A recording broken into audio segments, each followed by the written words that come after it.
Semua orang adalah guru dan semua rumah adalah sekolah. Telah hadir salah seorang pengurus Majelis Pendidikan Aceh pada hari ini, dan ini adalah momentum yang luar biasa dalam menyambut 2 September sebagai Hari Pendidikan Aceh. Saya sapa Profesor Dr. Eka Sri Mulyani. Assalamualaikum, Prof. Assalamualaikum warahmatullahi wabarakatuh. Gimana, Prof? Sehat, Prof? Alhamdulillah sehat. Prof, ini dalam suasana menyambut Hari Pendidikan Aceh. Kemudian juga kita di Majelis Pendidikan Aceh sudah beberapa kali juga membahas tentang learning loss, kemudian juga situasi pembelajaran masa COVID. Sebenarnya apa itu learning loss, Prof? Istilah learning loss itu kan bahasa Inggris ya. Learning, pembelajaran, loss itu kehilangan. Jadi kehilangan pembelajaran. Tapi secara konsep ya, apa itu learning loss? Adalah sebuah situasi ya ketika peserta didik tidak memiliki kemampuan, keahlian, pengetahuan yang maksimal karena ada sebuah situasi. Nah, situasi itu salah satunya adalah diskontinuitas pendidikan, ya. Bisa itu drop out, bisa itu penutupan sekolah dalam bentuk masif ya, seperti karena ada konflik bersenjata, karena bencana besar, atau karena pandemi seperti sekarang. Jadi konteks terjadi learning loss itu bisa bervariasi. Dan juga tanpa kita sadari sebenarnya ketika ada gap antara satu wilayah dengan wilayah lain, bisa jadi wilayah yang memang tertinggal dalam hal infrastruktur, sumber daya manusia, keterbatasan lainnya, itu bisa jadi juga mengalami learning loss. Jadi ini bagian bentuk semacam alasan kenapa Majelis Pendidikan Aceh itu meresponnya dalam berbagai diskusi kemarin di rapat pleno. Iya, betul. Jadi MPA, Majelis Pendidikan Aceh itu sudah beberapa kali ya mendiskusikan ini, dan sebenarnya hampir final dalam artian kita sudah memiliki draft yang harusnya bisa disempurnakan dalam waktu dekat untuk diberikan kepada pemerintah ya, dalam hal ini pengambil kebijakan berdasarkan diskusi-diskusi yang panas sekali, dan sebenarnya idealnya kita memiliki data primer ya, berdasarkan sebuah kajian, tapi sementara kan belum ada yang untuk konteks Aceh. Makanya salah satu rekomendasi penting adalah bagaimana menyikapi learning loss ini dengan sebuah kajian sehingga pilihan-pilihan solusi yang diambil itu menjadi lebih tepat. Di kemarin kan mungkin ikut juga, Prof, dalam diskusi kita di Majelis Pendidikan Aceh. Tapi perdebatannya kan pandangannya kan beragam sekali. Bisa diceritakan hal-hal yang menarik atau solusi-solusi dari pikiran-pikiran Majelis Pendidikan Aceh, Prof? Ya, betul. Jadi kan khusus dalam konteks pandemi ya, ketika sekolah sudah di PJJ ya, pembelajaran jarak jauh seperti itu ya. Kemudian faktanya di lapangan tidak semua sekolah kemudian efektif dalam melakukan pembelajaran jarak jauh seperti itu. Nah, diskusi di MPA itu kemudian terbelah ya.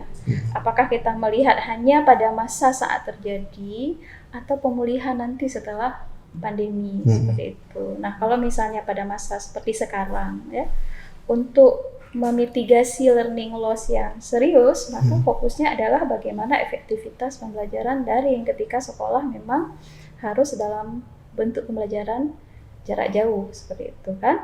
Tapi solusi setelahnya karena learning loss ini kan bayangannya seperti ini. Kalau ada 10 pokok bahasan dalam satu semester, ternyata karena learning loss hanya bisa tercapai 5 pokok bahasan. Nah, 5 lagi sebelum memulai semester depan itu harus diapakan, ya. Maka pemulihan nanti kalau setelah selesai pandemi, diskusi kita kemarin itu kan remedial, ya. Tapi kemudian pertanyaannya remedial dengan bahan yang khusus, modul-modul misalnya untuk mengejar ketertinggalan. Nah, siapa yang akan membuat? Jadi memang memang kondisi learning loss saat pandemi ini kemudian menurut saya menyadarkan kita ya, bahwa infrastruktur, pendukung, sistem yang kita miliki dalam hal ini belum begitu kuat ya. Berarti dalam konteks ini perlu kesadaran kolektif. Elemen berbagai pihak juga, Prof. Betul. Dan sebenarnya kalau kita mau sedikit kontemplasi ya, merefleksi ya, ketika pembelajaran jarak jauh memang harus terjadi ya, demi untuk kemaslahatan yang lebih besar ya dalam konteks pandemi, misalnya di daerah-daerah yang memang PPKM level 4 dan sebagainya, itu kan tripusat pendidikan harus secara ini ya, secara apa namanya itu kolaboratif, simultan. Mengambil alih dengan smooth ya. Nah, berarti ada persoalan dengan tripusat pendidikan selama ini. Kalau seandainya tripusat pendidikan kemudian keluarga ya. Jadi jangan sampai begini, ketika pembelajaran jarak jauh kemudian yang terpahami oleh orang tua adalah libur sekolah. Ya, itu barangkali ururaya juga bagi anak-anak. Ururaya bagi anak-anak, libur sekolah yang kemudian diajak, kalau dia mungkin kan ada persoalan ekonomi, diajak membantu orang tua dan sebagainya kan. Nah di situ kan kelirunya itu satu hal ya. Seandainya kemudian di konteks tertentu, sekolah tertentu yang memiliki model pembelajaran daring yang bagus disupport oleh orang tua dalam konteks keluarga, barangkali learning loss yang seperti sangat dikhawatirkan itu tidak terjadi. Barangkali dari sisi interaksi iyalah, barangkali social skill dan lain. Tapi tidak akan parah. Artinya gini, pembelajaran jarak jauh, penutupan sekolah dalam konteks pandemi COVID-19 itu jangan dipahami sebagai libur sekolah. Itu pertama. Dan bagi guru demikian juga, bukan kemudian kemarin tadi ya ada diskusi setelah kasih tugas lewat WA pergi ke pasar. Jadi bagi guru itu juga sebuah proses di mana harus belajar menciptakan modul yang sesuai atau model yang sesuai dengan pembelajaran daring. Jadi memang untuk sementara ini dengan pembatasan yang ada, blended memang.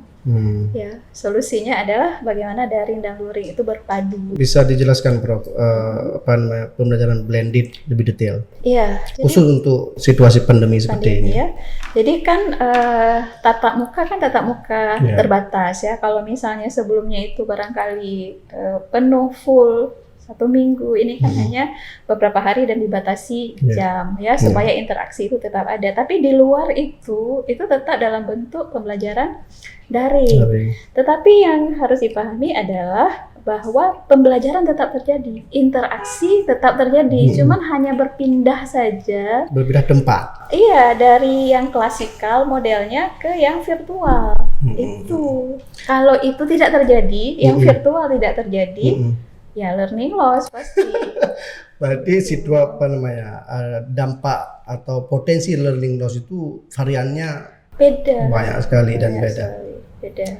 Jadi bagaimana dengan misalnya kesiapan pemerintah atau trilogi pendidikan tadi, tripusat pendidikan tadi, misalnya salah satunya adalah IT. Kecakapan guru dalam proses pembelajaran berbasis IT, kemudian juga sentuhan orang tua berbasis IT, kemudian kesanggupan ekonomi orang tua juga untuk pulsa segala macam. Nah, itu apakah memiliki potensi juga untuk menuju learning loss? Iya. Jadi kan kalau kita lihat ya dari riset-riset yang telah ada ya, dampak learning loss itu kan berbeda-beda. Antar wilayah mungkin, antar masyarakat, gap ya. Kota dan desa beda, antara satu keluarga dengan keluarga yang lain berbeda, kelas sosial ya, termasuk juga kemampuan ekonomi, pendidikan orang tua. Jadi betul-betul bervariasi seperti itu kan. Kemampuan bagaimana guru menggunakan ICT secara optimal itu kalau untuk masa saat berlakunya pembelajaran jarak jauh kan sangat diperlukan sebenarnya. Mengantisipasi ya, setidaknya kalau modelnya itu katakanlah ya blended antara model luring offline dengan online ya, daring, ya guru harus memaksimalkan bagaimana pembelajaran daring itu sebenarnya tidak mengurangi interaksi. Yang dikhawatirkan kan interaksi yang terbatas antara guru dan murid tidak terjadi, maka learning loss yang terjadi. Ya. Tapi kalau seandainya guru bisa menciptakan model pembelajaran virtual yang tidak membuat itu jauh berbeda, seharusnya learning loss itu bisa diminimalisir. Atau jangan-jangan kalau pada model yang sangat bagus, jangan-jangan ya tidak terjadi, jangan-jangan. Karena betul-betul bisa tergantikan dan hanya berpindah lokasi space aja yang dari klasikal jadi virtual. Jadi kalau memang kita arahkan ke misalnya PTM. Pemulihannya, Bro. Ya. Nah, ini bagaimana, Bro? Ya, jadi kan dalam diskusi barangkali ya posisi MPA waktu itu kan salah satunya remedial ya. Kalau memang didapati ada ketertinggalan ya. Dan kalau sekarang tahapan pemulihan yang pelan-pelan sebenarnya pemerintah memilih PTM ya. Jadi pembelajaran tatap muka terbatas. Tetapi dengan tetap memperhatikan ya checklist kira-kira begitu apa yang harus dipenuhi. Termasuk juga perhatian kepada sejauh mana coverage vaksinasi ya guru, murid seperti itu, terutama yang usia sudah boleh divaksin. Jadi kalau kita bicara solusi yang kemudian ya kalau saya coba cermati apakah PTM itu satu-satunya solusi? Kan pertanyaannya itu yang penting kan. Apakah ketika learning loss terjadi kemudian tatap muka lah solusi. Nah, sebenarnya kalau kita mau menggali, barangkali iya, tetapi ada yang lain ya. Ya termasuk itu tadi, bagaimana mengoptimalkan peran di pusat pendidikan. Ya. Harusnya kalau itu memang berperan dengan baik, kondisi pandemi yang kemudian pembelajaran daring itu tidak mengkhawatirkan. Tapi Prof, kalau Prof lihat sekarang di Aceh, kalau kita sebut di pusat pendidikan ada keluarga, kemudian ada sekolah, kemudian ada masyarakat. Ini sisi mananya yang perlu kita dorong, perlu kita kampanyekan, perlu disupport? Pemerintah tentu, kalau sekolah tentu dinas pendidikan harus mensupport. Tapi bagaimana dengan keluarga dan masyarakat? Ya, kesadaran itu. Jadi butuh kesadaran juga. Tapi bagaimana Prof melihat kesadaran ini? Apakah bisa kita misalnya kita dorong dengan komite sekolah? Salah satunya barangkali bisa. Ya, salah satunya barangkali bisa. Kalau kata Ki Hajar Dewantara itu kan semua orang adalah guru dan semua rumah adalah sekolah. Gitu ya. Jadi sebenarnya bagaimana proses pembelajarannya ada di sekolah kemudian berpindah ke rumah, tapi kalau dipahami sebagai libur sekolah itu yang salah gitu kan.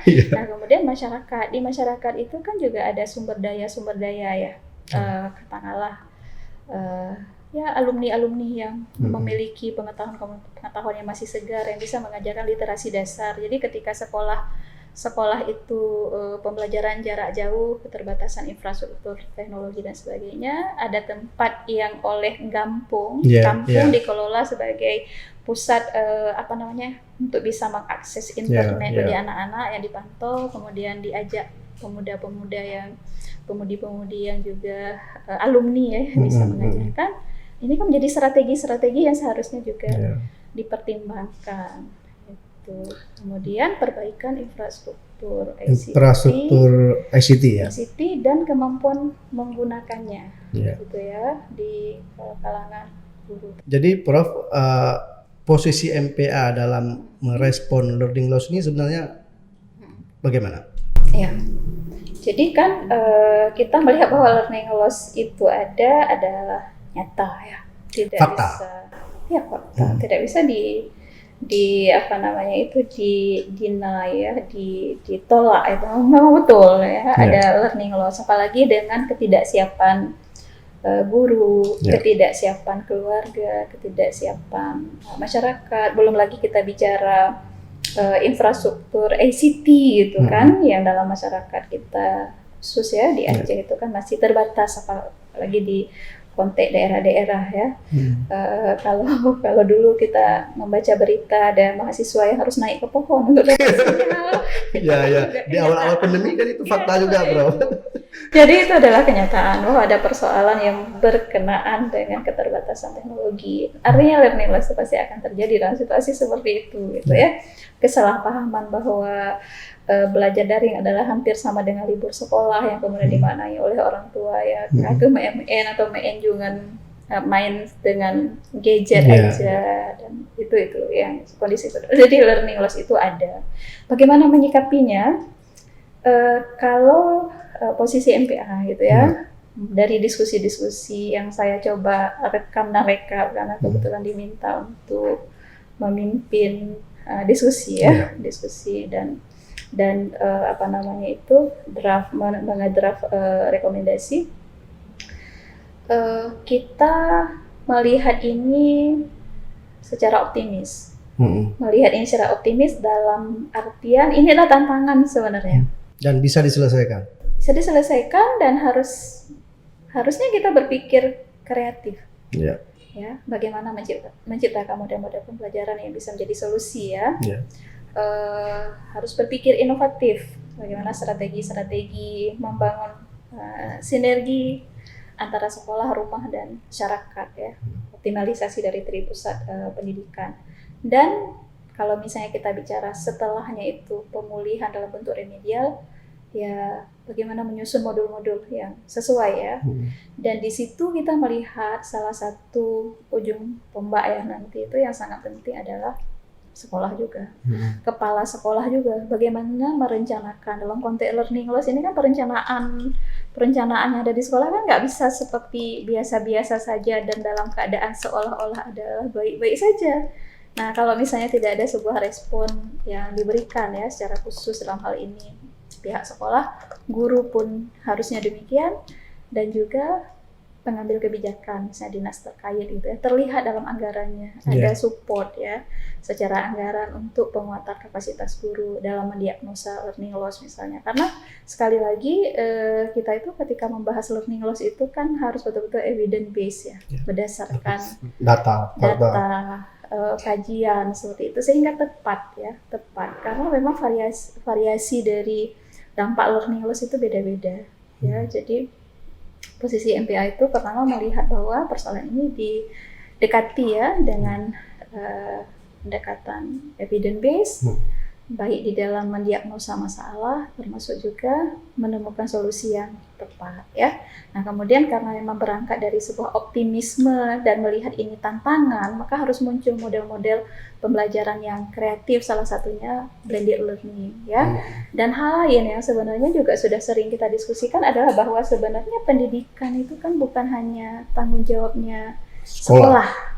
Dan pandemi COVID-19 ini kan menyadarkan kita tentang itu, bahwa selama ini itu tidak terbangun dengan baik. Dan ketika sekolah pembelajaran jarak jauh, rumah atau keluarga tidak bisa menerima take over proses ini dengan smooth ya, dengan baik, dengan tanpa ada gangguan ya. Sekarang kan ada disruption yang terjadi ketika BDR ya, belajar dari rumah. Nah, seperti itu. Jadi intinya adalah melihat ini sebagai sebuah tantangan supaya memunculkan ide-ide pembelajaran yang kreatif, inovatif, karena pun setelah pandemi COVID-19 ini berakhir, model belajar kita itu tidak akan pernah sama lagi. Model kita bekerja tidak akan pernah sama lagi.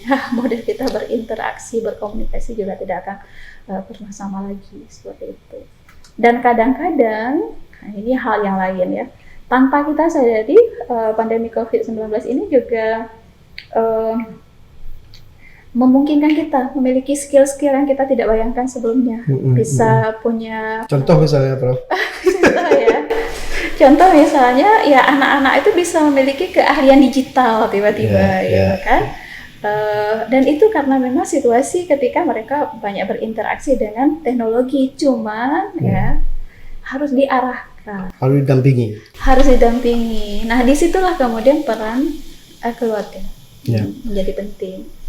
Tapi Prof, di balik pandemi ini, sebenarnya Aceh kan pernah ada konflik, pernah artinya bencana, baik itu bencana kemanusiaan, bencana alam itu terjadi. Itu kan menjadi bagian daripada proses pembelajaran menuju titik kulminasi, titik puncak dari learning loss juga dengan adanya pandemi ini. Nah, itu mungkin salah satu penyebab juga kenapa kita tidak terlalu punya kekuatan besar untuk merespon potensi dampak dari learning loss ya. Oke, baik. Jadi betul. Jadi learning loss itu kan faktor penyebabnya kan beragam ya. Ya kalau misalnya besar-besar itu termasuk konflik bersenjata seperti yang pernah terjadi di Aceh. Saat itu kan sekolah ada yang dibakar, guru terbunuh, kemudian sekolah diliburkan dan malah saat itu tidak ada belajar jarak jauh. PJJ, tidak ada pembelajaran jarak jauh atau daring lebih. Kalau sekolah dibakar ya udah nggak sekolah.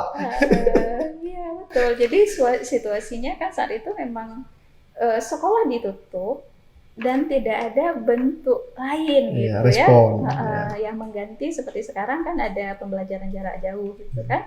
Nah, jadi saya secara pribadi itu belum menemukan ya, harusnya barangkali ada ya tulisan penelitian yang melihat dampak ya saat konflik bersenjata itu terjadi pada kondisi hari ini. Apakah learning loss itu memiliki dampak pada katakanlah ya maju mundurnya pendidikan yang kita hadapi atau yang kita jalani hari ini seperti itu kan.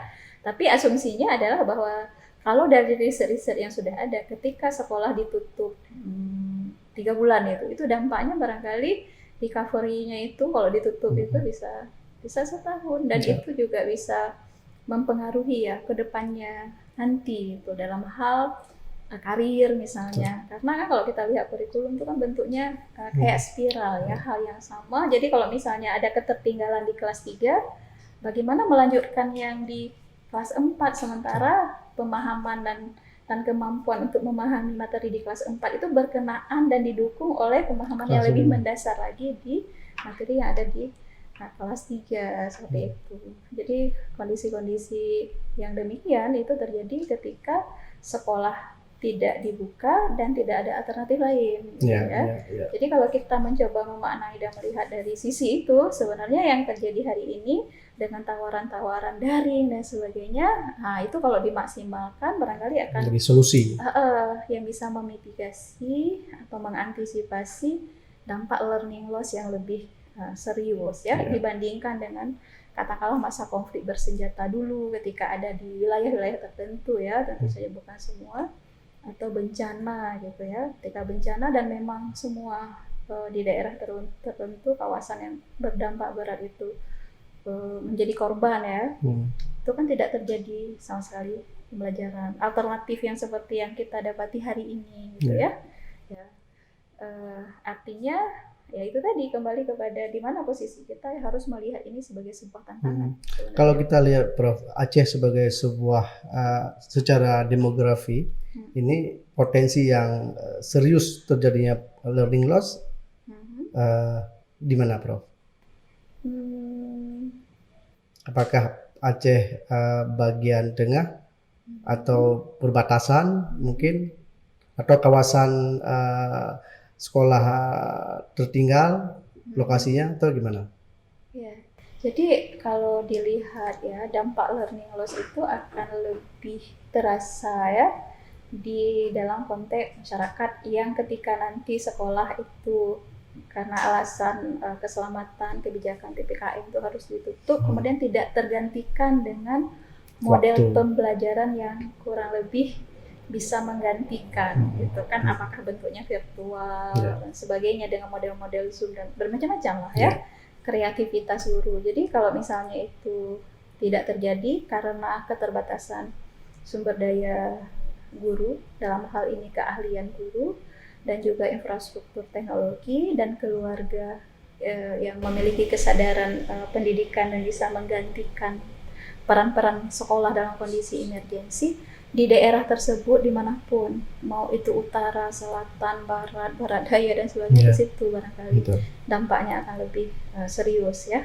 dibandingkan dengan kondisi-kondisi yang lebih menguntungkan. Tapi memang secara umum kita bisa katakan barangkali ya daerah yang lebih ke kota dengan kualitasinya yang lebih baik kalau nanti pembelajaran daring dan ekonomi keluarga yang mampu untuk mencukupi kuota.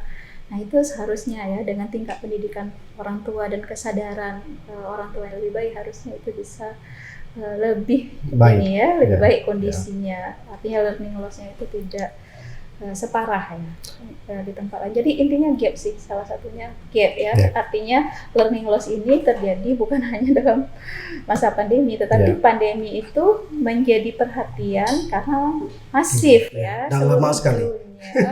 Ini Lama udah mau 2 tahun, Bro. Hampir 2 tahun. Dan kondisinya kan tidak semua orang seperti di Amerika gitu ya. Ada daerah-daerah yang mungkin budaya sebagai sebuah sistem pendidikan kita juga agak rendah sama macam.